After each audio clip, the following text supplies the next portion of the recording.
Aí, meu, de volta agora com a programação, hein, bicho?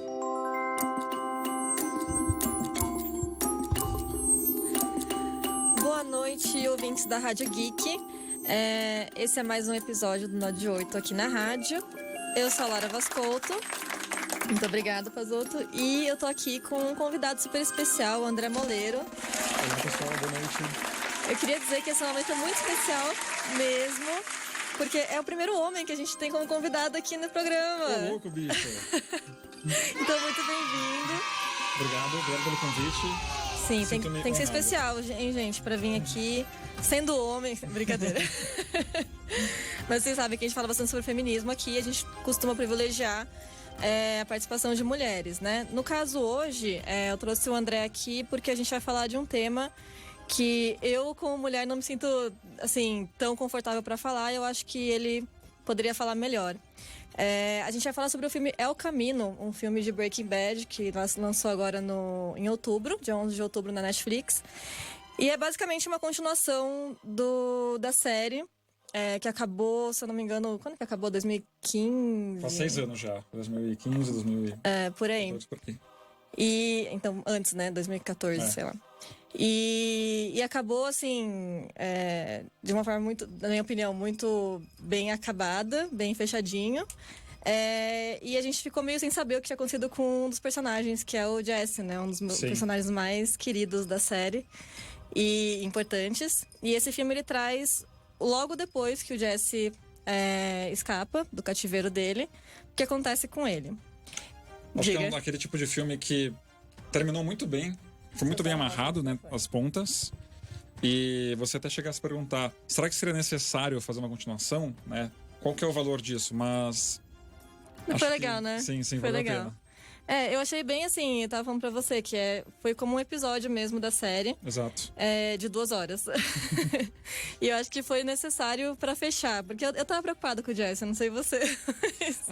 Eu tava preocupado, mas da maneira como terminou, as possibilidades eram enormes, né? Então, acho que quando você consegue ter as chances de você, meio que na sua cabeça, fazer as contas e decidir o que aconteceu com o personagem, é legal também, sabe? Então, por isso que eu tinha um receio de levar isso adiante e ver o pós-Breaking Bad. Mas acho que foi uma experiência legal. Eu acho bacana que Breaking Bad é uma série que durou 5 temporadas e foi muito bem planejada, né? A gente consegue ver qual que era o plano dos roteiristas desde do começo ao fim, que não foi uma série que se estendeu além do tempo, teve um fechamento legal, então uma história bem contadinha, né? E aí eu entendo sua reticência em relação a um filme, tipo, pra quê que precisa disso, né? Mas eu curti. E eu queria saber, assim, a sua reação emocional ao filme, qual que foi? Sem pensar muito sobre ele. Sim. Acho que foi, no primeiro momento, uma surpresa de ver o Pinkman naquele estado, porque a gente sabe o que aconteceu com ele no Breaking Bad. Foi terrível. Talvez vamos relembrar aqui? A gente não vai dar spoiler do filme, mas da série sim.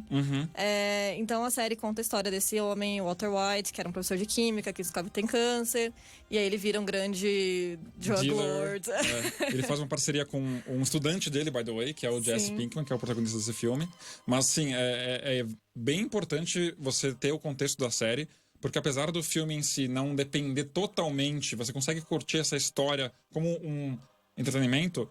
Muitas das coisas, muitas das evocações que o filme faz requerem que você saiba o contexto, né? Então, eu acho importante. que requer bastante, assim. Você tem que saber o que aconteceu antes ali pra gerar aquele resultado naquele personagem. Sim, totalmente. E aí, desculpa, eu tava te cortando. Eu tava contando você tava falando sobre a história, né? Eles vão escalando, né? Isso, e aí, tipo, Breaking Bad é isso, né? Começa com esse professor de química, super bonzinho, submisso, tipo, que leva muito na cara de todo mundo. E aí ele se descobre um grande traficante. Não é nem traficante, ele faz, né, a droga e ele acaba virando traficante também, enfim, se envolvendo com muitos grupos diferentes. E ele usa essa habilidade que ele tem, né, de química, de física, na verdade, para uma coisa moralmente questionável, né, que é fazer drogas. Sim. Então, tipo, ele começa como a figura mais inofensiva e se descobre basicamente um monstro, né, conforme ele vai ganhando a possibilidade de crescer. Sim, ele começa a ficar muito violento. Ele começa a matar pessoas, enfim.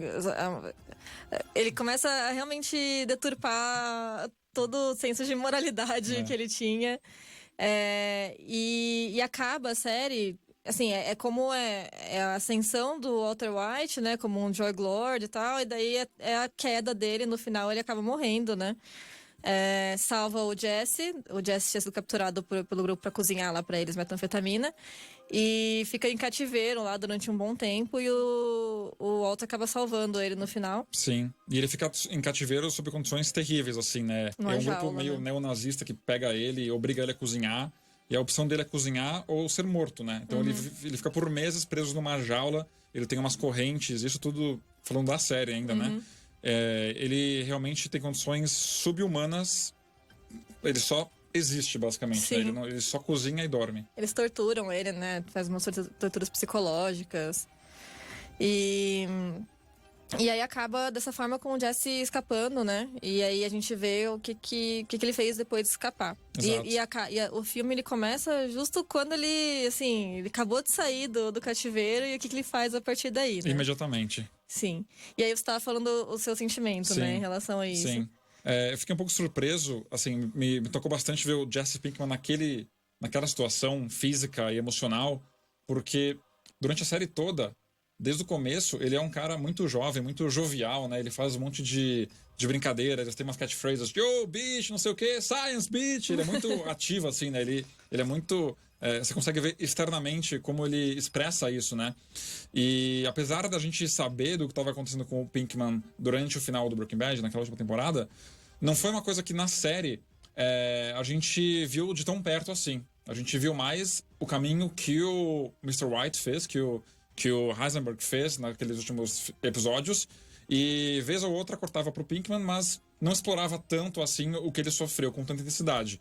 E no começo do filme, quando ele sai, né, que é o finalzinho da série, e você percebe como ele tá, é muito chocante, porque é um personagem muito carismático, muito amável, apesar das coisas que ele fez, né, ou foi levado a fazer pelas circunstâncias e pelas pessoas que acabaram cercando ele nesse momento. Não dá pra você reconhecer ele, porque ele tá totalmente mudado, ele tá quebrado, ele não é mais ele, sabe? Talvez tenha alguma coisa ali que remeta a quem ele era no começo da série, mas essencialmente ele mudou de uma forma que ele se torna irreconhecível, assim, o personagem dele. E isso é muito chocante. Você vê, puta, olha o que fizeram com ele, sabe? Tipo, é bem triste, assim. Como eu disse, estava muito preocupada com o Jesse, porque é um personagem que inspira muita simpatia, Sim. né? E sabe quem que ele me lembrou? Agora você falando, eu lembrei que eu associei quando estava assistindo o filme ao... Eu sempre volto nesse assunto, me desculpem. Ao Theon, de Game of Thrones. Sim, verdade. Que é muito similar, né? Sim, Se você for pensar, ele era todo fodão, todo não sei o que, né? Falava as coisas da boca pra fora e tal. E aí ele passa por um inferno junto com o Ramsay, é torturado e tal, numas condições muito similares às do Jesse, né? E aprende um pouco de humildade, embora o Jesse, eu acho que ele não era, assim, ruim, como o Theon eu acho que era, sabe?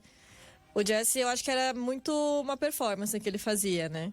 Sim, e tem uma diferença também que depois disso, o que o Theon procura é um arco de redenção, na verdade, né? Ele quer compensar o mal que ele fez.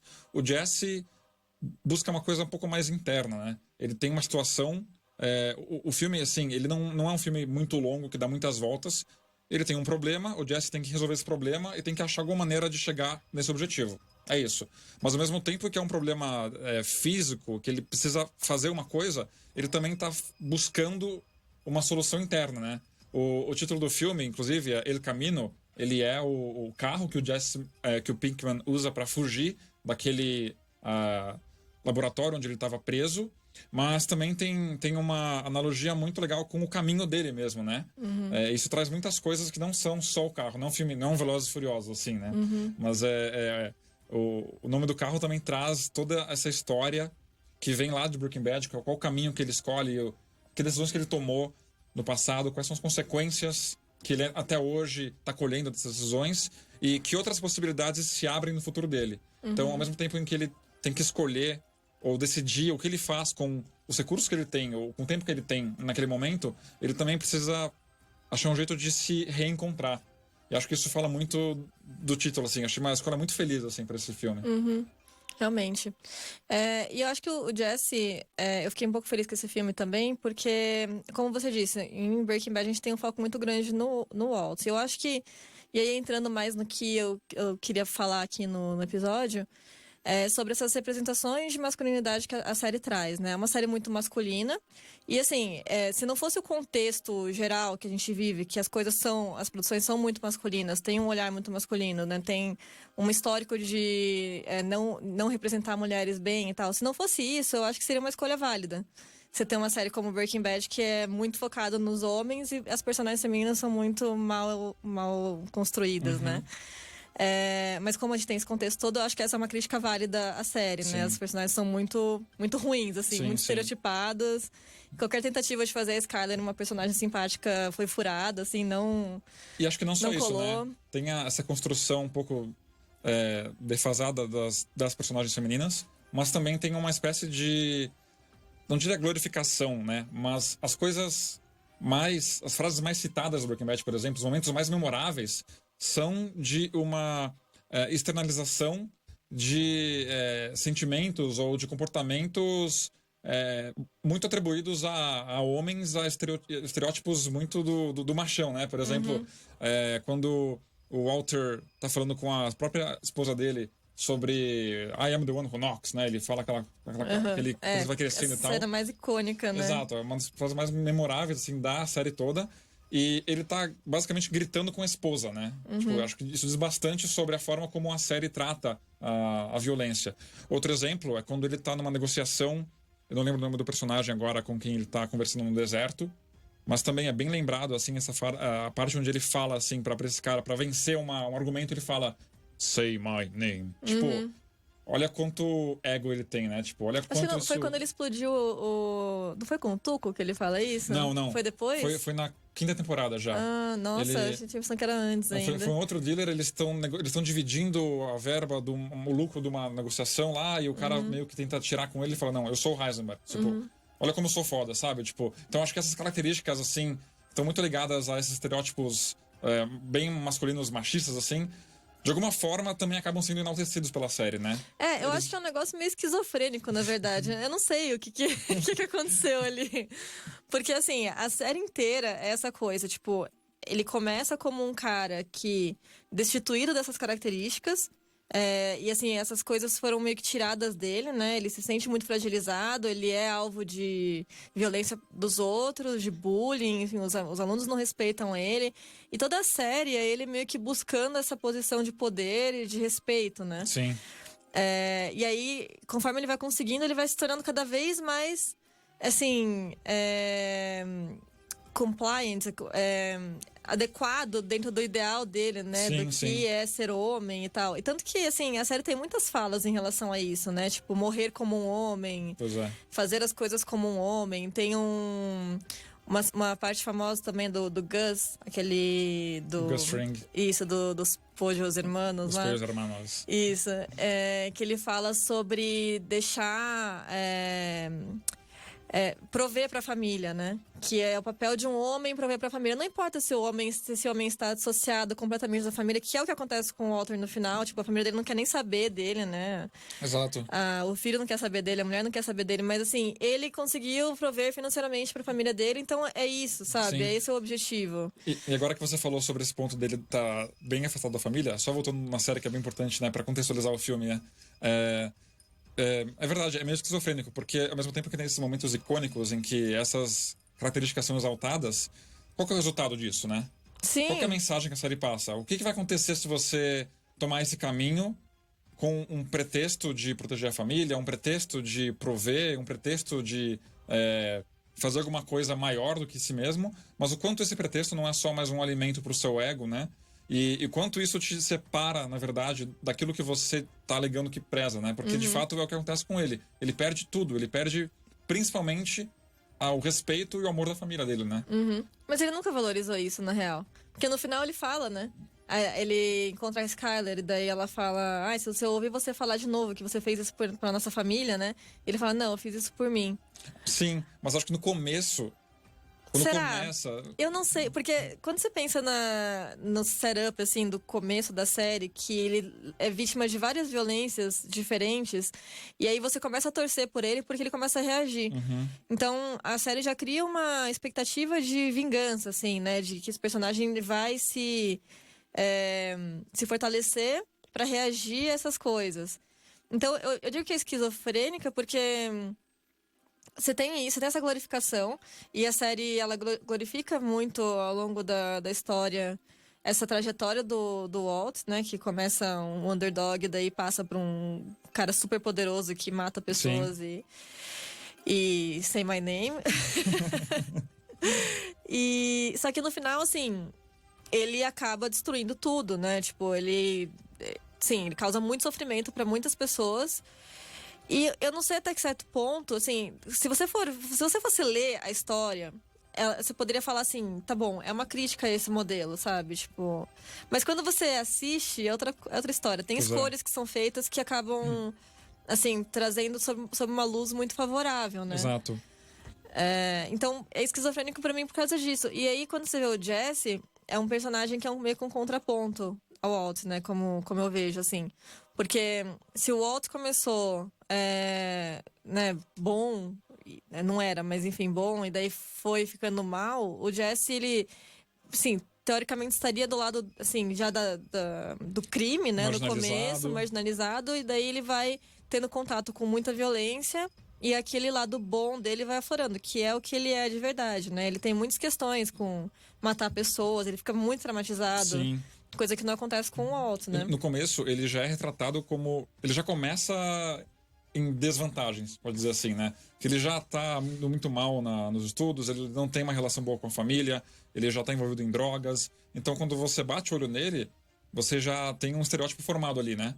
E conforme essas situações extremas vão acontecendo na vida dos dois, ao contrário do Walter, ele vai tentando se afastar disso, né? Quando ele acaba matando o Gale naquela cena fatídica, né? Ele nunca se recupera disso. Tipo, até hoje, assim, né? Da continuação no filme, você sabe que tem fantasmas que assombram ele pra sempre, né? Então, e o filme traz, né? Esses traumas, assim. Exato. Coloca ele em situações que ele tem que tomar esse tipo de decisão de novo e ele não toma, né? E isso eu achei uma coisa muito legal, porque o filme contém alguns flashbacks pra fazer alguns links com a série. Mas acho que hoje é muito comum você usar flashbacks como um fanservice, assim. Falar, não, lembra desse cara aqui, ele tá lá. Ele usa os flashbacks nesse filme de maneira bastante inteligente, porque ele utiliza personagens que estão construídos já para evocar sentimentos e também para justificar ações que o Pinkman vai ter que fazer em certo momento. Ele contextualiza muito do que acontece no filme usando flashbacks como um recurso narrativo e não como uma coisa gratuita, né? Só pra colocar o, tipo, Exato. Walter White ali, né? Pra agradar os fãs. Exato. Mas falando sobre o tema da masculinidade do Breaking Bad e como isso se manifesta no filme do El Camino, eu acho que fica muito bem definida a relação que o Pinkman tem com alguns personagens. Nesses flashbacks, algumas vezes você vê o Pinkman tendo discussões com algumas figuras paternas que para ele significam pessoas que ele respeita, atrás das quais de quem ele procura uma validação ou algum conselho. E é muito legal porque algumas frases que essas pessoas dão para ele nos flashbacks moldam a maneira como ele vê o mundo daquele momento em diante e vão ter um eco na cena presente, assim, né? Então, tem vários momentos em que isso acontece. Mas, além dessas figuras paternas, é interessante você ver como ele age, por exemplo, com alguns rivais nos filmes e com os amigos dele. Alguns amigos aparecem de volta nesse filme e a relação deles é de bastante camaradagem, é de acolhimento, é de entendimento, de compreensão. Mas mesmo assim, em situações bem difíceis e críticas, quando eles vão falar sobre esse momento, tem um momento bem decisivo, assim, ainda no começo do filme, mas que vai deixar alguns personagens... a implicação é que aquilo vai separar grandes amigos. Eles não falam sobre isso, né? Quando um personagem fala pra ele... ajuda ele de alguma forma, e o Pickman fala, cara, por que você tá fazendo isso comigo, né? Por que você tá me ajudando desse jeito, assim, dessa forma, né? Apesar de não expressar você consegue entender que ele tá se sentindo bem grato por essa ajuda. E esse personagem fala pra ele, 'cause you're my hero and shit', sabe? Tipo, ele não consegue se expressar da maneira mais clara possível. E acho que isso diz muito também sobre como os homens, de modo geral, têm essa dificuldade de, primeiro, se abrir, e segundo, expressar afeto. Principalmente com outros homens.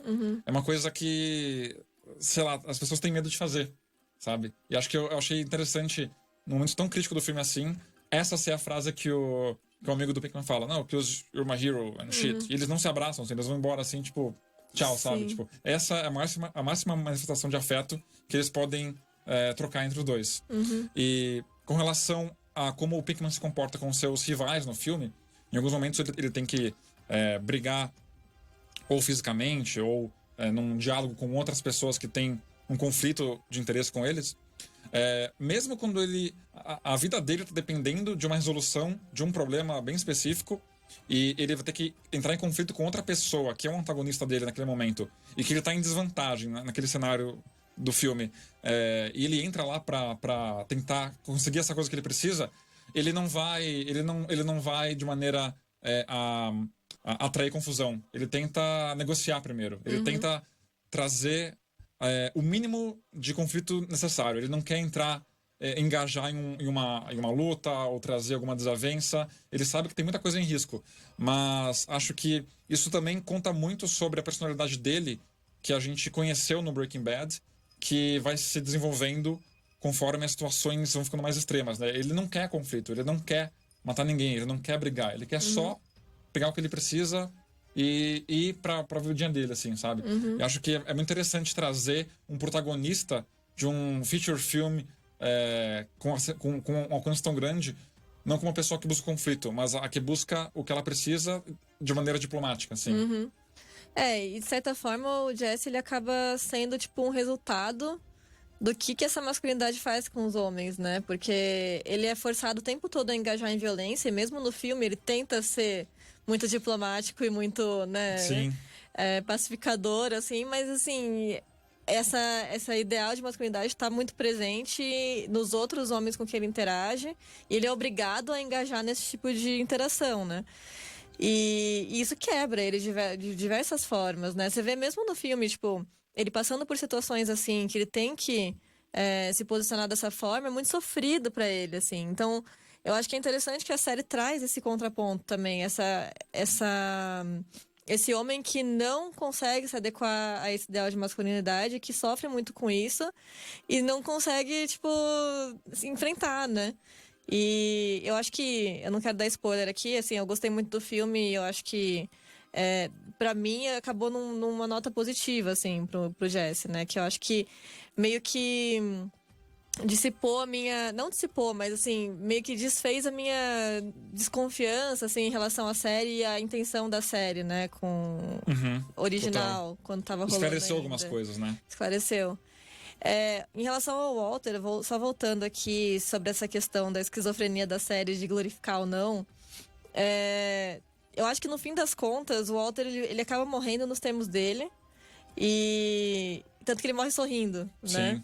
Então, eu acho que no fim das contas, ele acaba poderoso, sabe? Ele ainda acaba por cima, ele não só... Tipo, ele sofre as consequências, mas ele morreu do jeito que ele queria.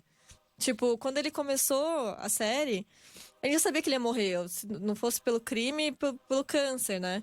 E ele não queria morrer pelo câncer, ele acaba morrendo exatamente do jeito que ele queria, numa posição, tipo, entre as coisas, entre as pessoas que acabaram tornando ele quem ele é, exato. E as conquistas, né? Sei lá. Essas conquistas naquele laboratório, enfim. E antes disso, ele ainda ligou pra Lídia e falou: você vai morrer, eu te envenenei, né? Tipo, ainda deu um foda-se pra ela antes de morrer. Exato, então colocou o personagem lá em cima, né? Então quando você pensa, bom, a série puniu ele porque ele morreu, mas não, ele morreu nos termos dele, né? Sim. Então, é problemático, assim, eu acho que é muito difícil, eu acho, quando você escreve uma história, você acaba incorporando coisas, né, da cultura e tal. E você pode querer criticar uma coisa, eu acho que a série, ela traz, né, tipo, a violência e mostra como isso prejudica as pessoas, traz sofrimento e tal. E é muito difícil não cair nessa coisa dessa glorificação da masculinidade e tal, porque é muito presente, foi escrita por homens, né? E, tipo, acaba... E tem outra também, o público entende como o público quer também, né? Sim. É aquela coisa de que a obra, quando vai pro mundo, não é mais sua. Exato, não tem mais o que fazer. Assim, por mais que a série às vezes quisesse condenar aquilo, a forma como as pessoas vão receber também é imprevisível. Uhum. E numa cultura que glorifica tanto, que, né, fala tanto sobre dominância e poder, associa tanto o homem como, né, um ser poderoso, que, assim, associa o dinheiro também, que o dinheiro é uma questão muito importante na série, né? Esse público vai entender também, tá suscetível a entender de uma determinada forma. Sim. Então é complexo, assim. Mas eu acho legal também ver o Jesse Pinkman como mais um exemplo de um personagem que, de alguma forma, não necessariamente atualizado, mas ele é pensado, sabe? Sim. Tem uma preocupação em cima dele, certo? Isso não é uma coisa... acabou sendo assim, né? Não, ele é pensado. E acho que tem mais outras duas... Ou pelo menos mais um outro exemplo de um personagem que é muito mais antigo do que o Pinkman e que recentemente passou por uma experimentação assim no cinema, que é o próprio James Bond. Uhum. Que dentre os estereótipos do machão, do homem poderoso, ele tá ali, né? Ele é o garanhão, ele é o cara que é bom nas artes marciais, que tem armas, consegue as coisas, tem um carro chique e tudo mais.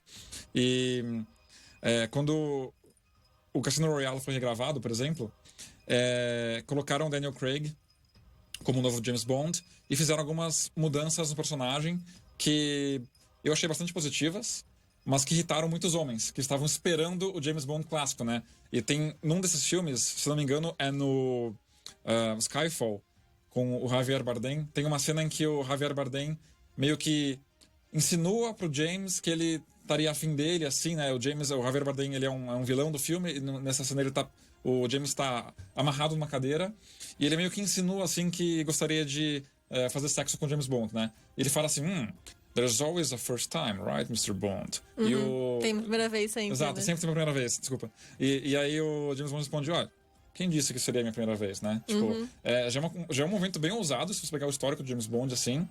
E, achei do caralho, assim, né? Mas muita gente teve um backlash, porque, nossa, você vai insinuar que o James Bond pode ser homossexual? Então quer dizer que... Ótimo que tá nessa discussão, porque as pessoas estão tendo esse cuidado de deixar os personagens mais realistas e trazer eles para um universo em que a gente tá prestando atenção em o que está sendo passado de mensagem, né? Então, fugir um pouco do Pinkman, mas acho que é legal refletir isso em outros personagens também, né? Muito legal. Mais alguma coisa que você queria trazer? Assim, a gente tá quase no final do programa já, mas você sendo homem, você vendo esse tipo de representação masculina no cinema, tipo, o que você espera de ver de diferente? Você já falou um pouquinho, mas o que você sente falta? Eu acho que o que eu sinto falta, talvez, seja ter protagonistas que sejam mais masculinos, que sejam mais abertos, especialmente com relação aos seus próprios problemas. Porque é muito comum você ver protagonistas que são super-heróis, que se colocam as outras pessoas à frente de tudo e são incríveis e tudo mais, mas tem poucos protagonistas que se abrem, por exemplo, e que conversam entre amigos sobre problemas pessoais, sabe? Acho que é uma coisa que é muito pouco representada no cinema. Não tanto em séries, mas em filmes. Essa imagem de você ter que ser uma pedra e ter que levantar uma bandeira de ser homem quer dizer isso, isso, isso, e você ser basicamente um Rambo emocional, sabe? Eu acho que isso prejudica muito a capacidade de comunicação dos homens, porque eles não têm uma referência, sabe? Então acho que se a gente tivesse protagonistas que fossem mais humanos, né? Que tivessem essa capacidade de expor as suas fragilidades, expor suas inseguranças, as suas incertezas em tela, e isso fosse uma coisa normal que os homens fazem no cinema, muitas pessoas encontrariam nessas telas uma referência e saberiam que elas podem ser assim, e que elas não precisam guardar tudo dentro de si, que elas podem contar com ajuda e podem falar com amigos e podem contar com psicólogos. E acho que isso, como a gente cresce vendo essas referências, né? A gente vê o Rambo, a gente vê o Schwarzenegger, a gente vê todo mundo, puta, tá bom, então quer dizer que ser homem é igual ser isso, né? E acho que isso é muito tóxico, assim, né? Então, acho que respondendo a sua pergunta, o que eu gostaria de ver mais no cinema seria esse outro tipo de vertente que não entra de modo algum em conflito com masculinidade, sabe? Acho que é uma redefinição do que a gente entende por masculinidade e que isso fosse mais ecoado no cinema, assim. Muito bom. Então a gente vê, né, que embora os homens sejam, assim, muito bem representados no cinema de forma geral, a gente ainda lida com muitos estereótipos, né? Ainda é muito engessado a forma como são representados. E assim, quando você analisa em contraponto com a forma como as mulheres, em contraponto com a forma que as mulheres são representadas, você tem esse modelo de homem que é poderoso e dominante e de mulher que é submissa, né? Sim, totalmente. Então, são ideias que são vendidas para nós e a gente tem que questionar isso, né? Por mais que... E isso não significa que você não pode questionar as coisas que você gosta. Você tem que questionar as posições que você gosta também. E é isso que a gente gosta de fazer, principalmente aqui no Nó de 8. Eu acho que é isso, pessoal. Muito obrigada, André, pela sua participação. Foi muito bom mesmo. Imagina, obrigado pelo convite. Imagina. E fica uma dica de documentário aí pra vocês. The Mask You Live In. É um documentário na Netflix, que fala exatamente sobre a forma como os homens são representados e as dificuldades que os homens têm de se relacionar e como que isso impacta, como isso acaba gerando uma cultura de violência de homens contra outros homens, de homens contra mulheres. Então, acho que é bem interessante aí. Fica essa dica pra vocês assistirem essa semana. É isso, muito, muito obrigada. Siga a Rádio Geek nas redes sociais, Rádio Geek BR no Facebook, na Netflix, no Facebook, no Twitter, e no Instagram e no YouTube. E no de 8 também, Instagram, Twitter e Facebook. Até semana que vem. Tchau, tchau.